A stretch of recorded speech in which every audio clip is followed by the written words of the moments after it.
From the New York Times, I'm Michael Barbaro. This is The Daily.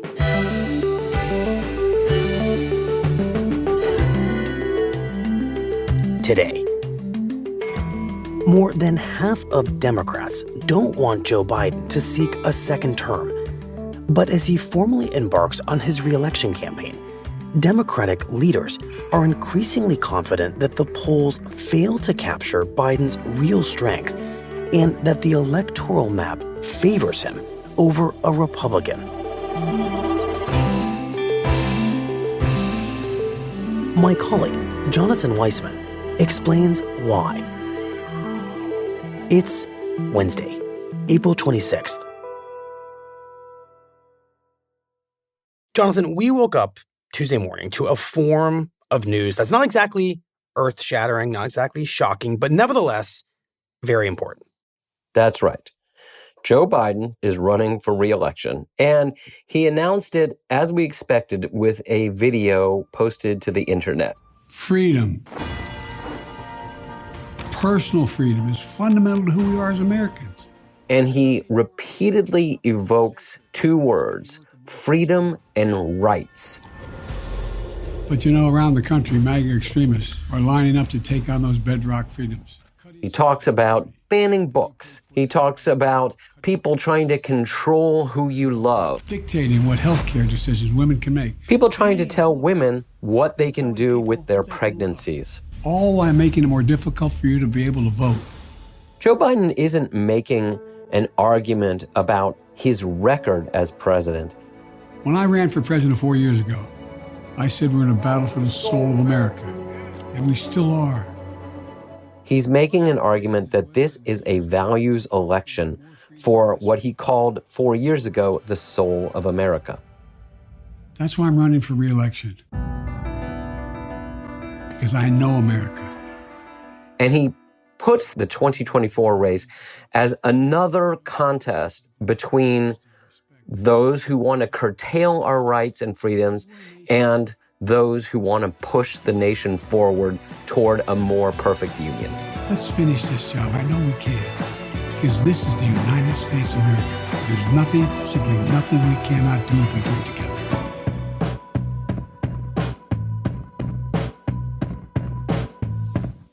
And what's interesting about this video is that Biden does not explicitly refer to Donald Trump, but the fact that Trump is also running again is clearly the backdrop for this entire announcement.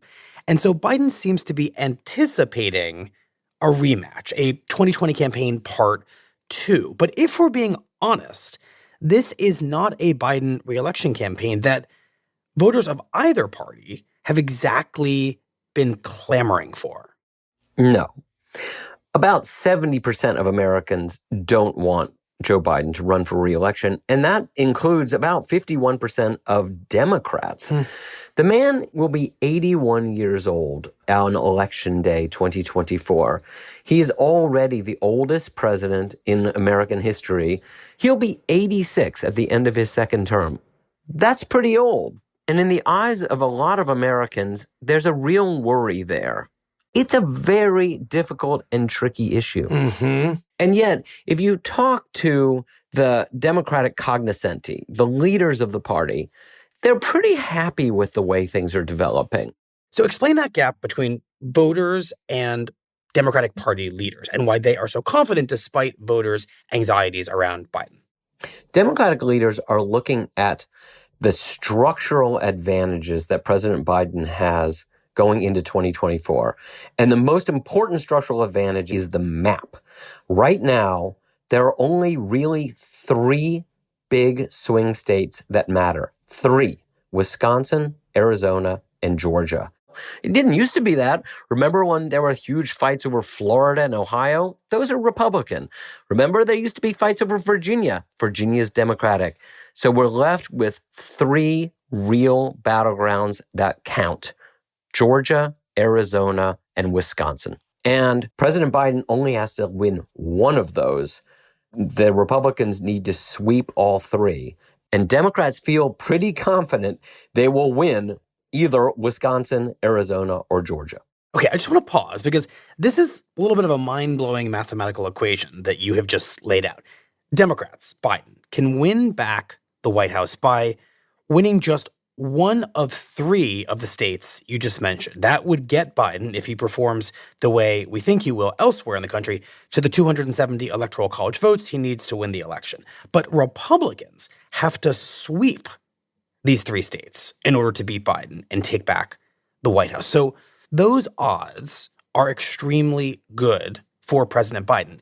If Democrats truly are in good standing in these 3 states. So how good is their standing in these 3 states? So let's start with Georgia. Now, this state was Republican for a very, very long time. But in 2020, Joe Biden narrowly won Georgia. Right. Then, a few weeks later, in a runoff, 2 Democratic senators, John Ossoff and Raphael Warnock, won the state, both of them. There's another data point. Mm-hmm. In 2022, Raphael Warnock had to stand for re-election again and beat the Republican Herschel Walker. So now we have multiple data points that do point to the fact that Georgia is now a swing state that Democrats can win in statewide. Mm-hmm. And now let's skip over to Arizona. In 2020, Joe Biden won Arizona narrowly. But then 2 years later, in 2022, we had a dramatic contest for the governorship of Arizona where Kari Lake ran as a Trump heir apparent against a fairly quiet, low-key Democrat. And again, the Democratic candidate for governor won. Mm-hmm. And going into 2024, there's a lot of turmoil on the right in Arizona, whereas the Democrats now have an infrastructure with a Democratic governor that will help Joe Biden try to defend his 2020 victory there. Got it. Okay. And then that, I think, brings us to Wisconsin. Wisconsin is a very interesting state. It is heavily gerrymandered. Republicans control the legislature there overwhelmingly. Right. But Democrats control statewide offices. Now, Joe Biden went in 2020 and won it. Mm-hmm. 2 years later, in 2022, the Democratic governor, Tony Evers, won re-election narrowly, but he won it. Mm-hmm. Now comes the final data point I want to point out.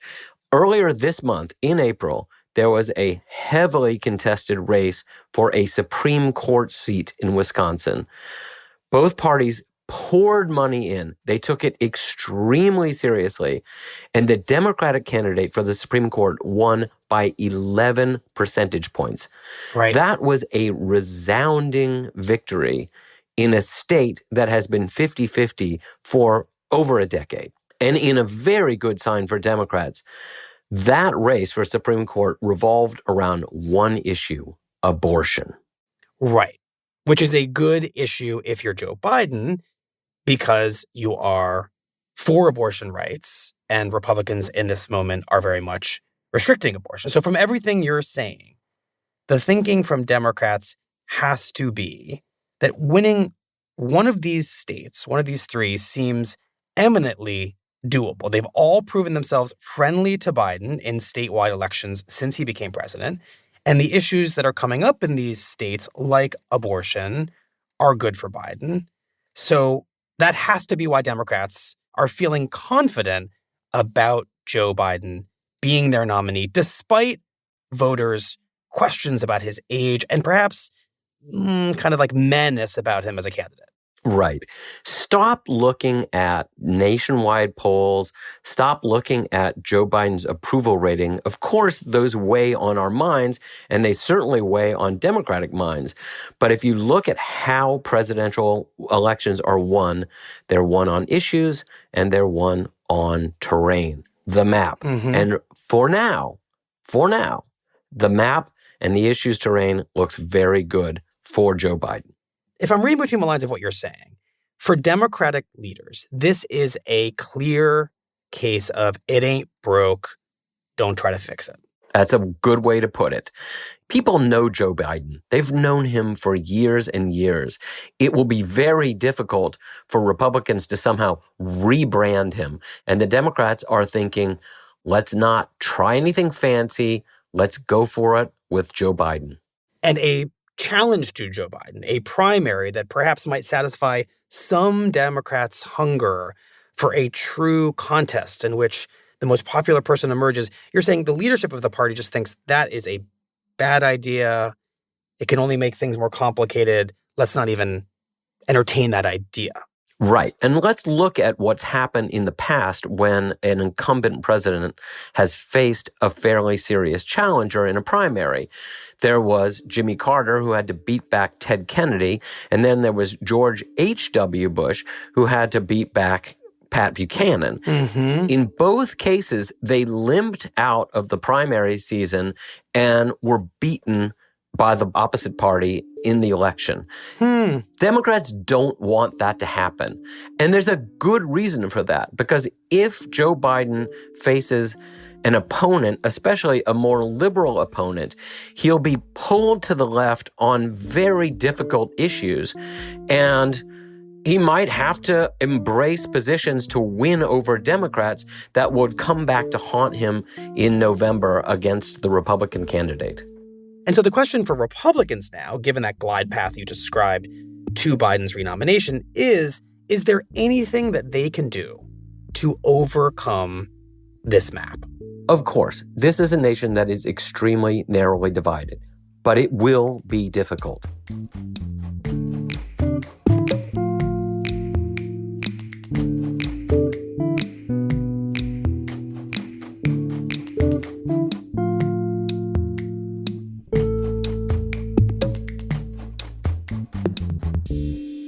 We'll be right back.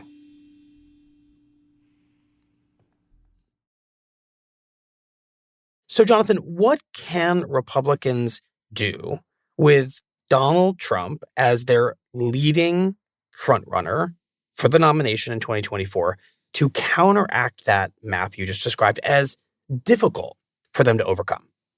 It will be really hard. The fact is, everyone knows Donald Trump. They all have an opinion. More than half the country doesn't like him. And to have Trump as their standard bearer makes it virtually impossible for Republicans to make this a referendum on Joe Biden, because Trump is always going to be the counter, the contrast. It will be a choice between Joe Biden and Donald Trump. Mm-hmm. And let's look at these states. In Georgia, Donald Trump chose Herschel Walker to run for the Senate, and he lost. In Arizona, Donald Trump loved Kari Lake. Kari Lake was the female Donald Trump, and she lost her race for governor. Mm-hmm. Even in Wisconsin, Donald Trump chose the candidate to challenge Governor Tony Evers. And again, the Republican candidate lost the race. Right. So presumably if Donald Trump himself is on the ballot in these three states, he's not going to fare much better than the candidates he endorsed in those states who lost all within the past 2 years. It's hard to see how Donald Trump changes who Donald Trump is. He never has. He never will. Okay. So what about an alternative to Trump, such as Florida Governor Ron DeSantis? Would nominating someone like DeSantis help Republicans do better in these three states? Probably not. DeSantis has kind of defined himself and his brand as a social conservative. He just signed a bill in Florida banning abortion at 6 weeks. He is now tarred as an anti-abortion candidate. But moreover, his jousting with Disney, his constant attacks on wokeism have made him a hero among social conservatives. But for swing voters who are looking for a more economic message, who are looking for a more centrist message, Ron DeSantis is not the answer. It's not clear that in those three states, Georgia, Arizona, and Wisconsin, DeSantis's standing and chances are that much better than Donald Trump's. Because what would seem to be best for Republicans in those three states would probably be someone who is moderate, especially on social issues. Yes, but as we've all learned by now, the Republican primary process really is led by social conservatives and very conservative voters. I was just in Iowa over the weekend at an evangelical Republican gathering called the Faith and Freedom Forum. Mm-hmm. Those voters, Iowans, will be the first to vote on the nominee for the Republican Party.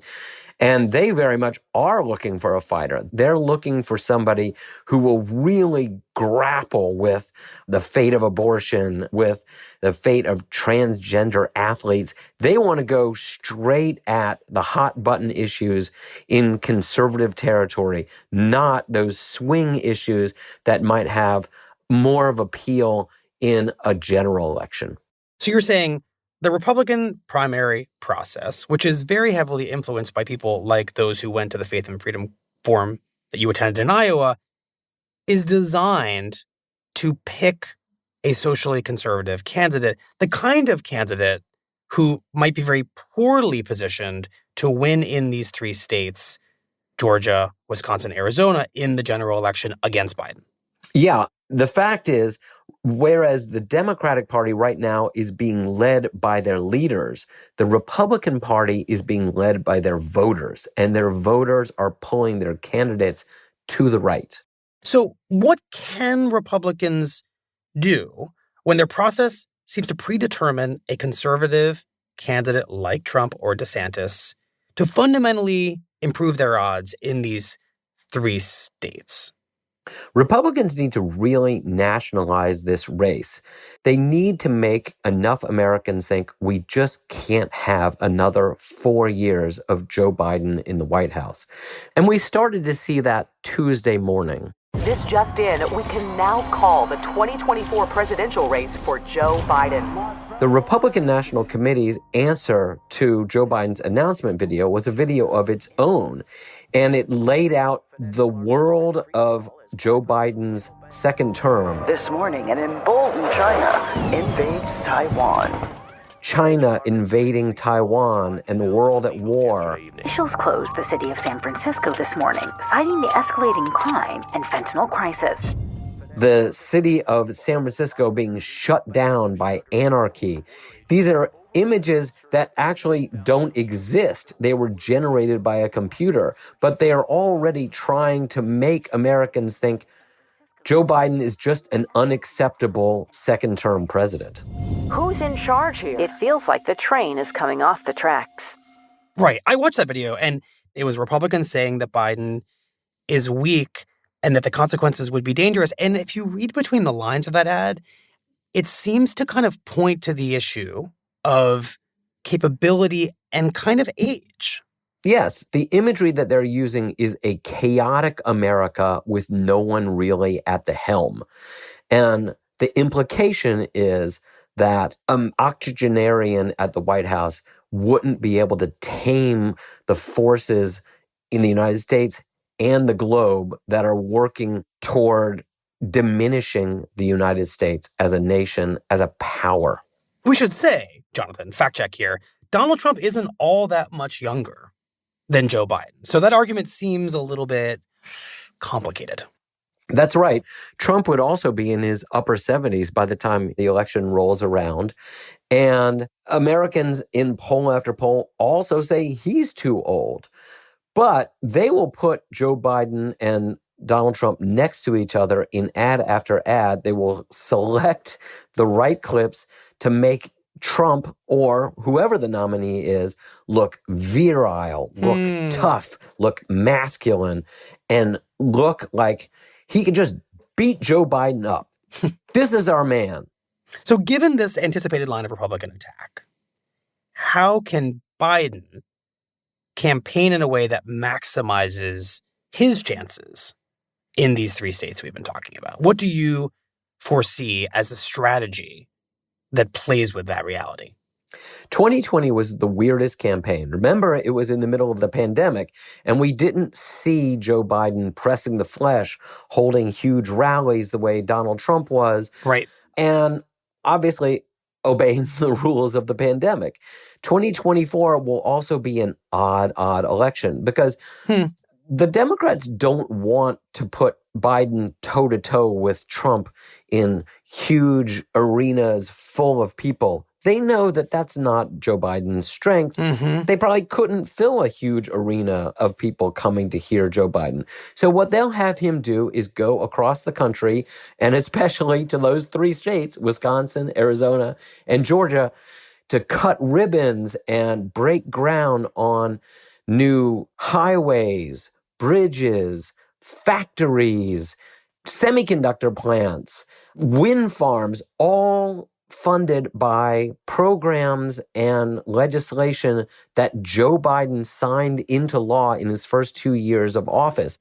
So this might end up feeling like a kind of smallish local form of a presidential race. I mean, if your goal is to win those 3 states, and Biden only needs one of them, but presumably he'd love to win all 3, he can run the equivalent of 3 local state races, right? And it may feel to people who live in Wisconsin or Georgia or Arizona like, oh, it's Tuesday, so Biden's doing, a ribbon cutting downtown once again. Yeah, I grew up in Georgia. My mother lives in Atlanta. My sister lives in Atlanta. My brother lives in Atlanta. And I warned them that they are about to be hit by a deluge of advertising that you probably won't see in Ohio and Florida the way you once did. Now, I want to just caution here that we're talking about this moment, and things can change. Right now, the economy is hanging tough. But let's say a recession hits and suddenly the map changes because circumstances have changed. And then you're going to have to see Joe Biden defend turf that he didn't want to. Right. We are 18 months from this election. That's a long way away. A lot can happen in 18 months. And the other thing that could change, and that perhaps seems most risky for Biden, is that he could change. He could suddenly have a health scare. Biden's health is the big unknown in this race. What if something happens? What if Joe Biden has to have an unexpected surgery and Kamala Harris is the president for a month as he's recovering? What if something even more serious happens? We don't know. And of course, a health crisis for the president would completely change the dynamics of this race. A lot is riding on him staying healthy. And if Biden does stay healthy, and if Republicans nominate one of the 2 candidates, it looks like they might, then we are dealing with a race that is, as you have explained, structurally very sound for Democrats. Their chances are quite solid. But it would be a re-election if it happens, not based so much on passion for Biden, but rather a kind of small, carefully cultivated electoral map, right? And in that sense, it has a kind of Moneyball quality to it, right? In this case, to politics. It's a little bit bloodless. I mean, in politics, winning is winning, but this would be a distinct kind of re-election if it happens. Well, Joe Biden can make this campaign whatever he wants to, as big or as small as he wants. His launch video did talk about large themes of freedom and rights. But at its heart, this is about Joe Biden. And is Joe Biden loved? Is he revered? No, he's not. But he's not hated either. Joe Biden inspires a certain comfort level. And, against the Republicans that he wants to run against, comfort might just be good enough. Well, Jonathan, thank you very much. We appreciate it. Thank you for having me.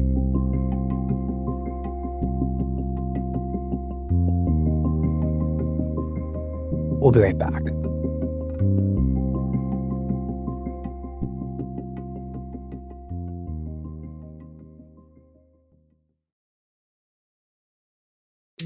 Here's what else you need to know today. The Biden administration says that the ISIS leader responsible for the death of 13 American soldiers and dozens of civilians at the Kabul airport in 2021 has been killed by the Taliban.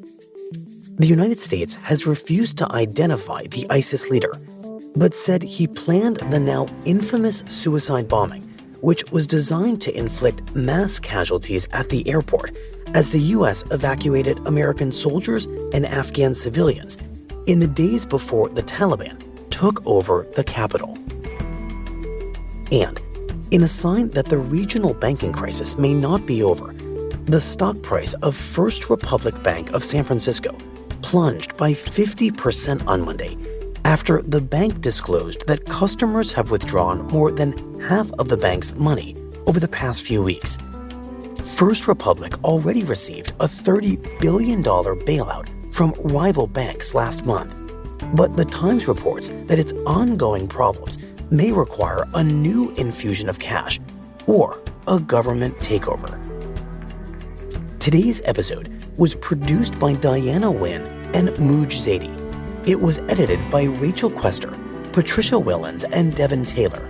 Contains original music by Dan Powell and Diane Wong, and was engineered by Chris Wood. Our theme music is by Jim Brunberg and Ben Landsberg of Wonderly.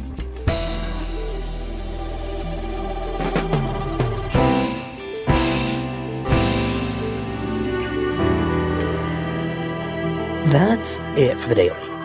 I'm Michael Barbaro. See you tomorrow.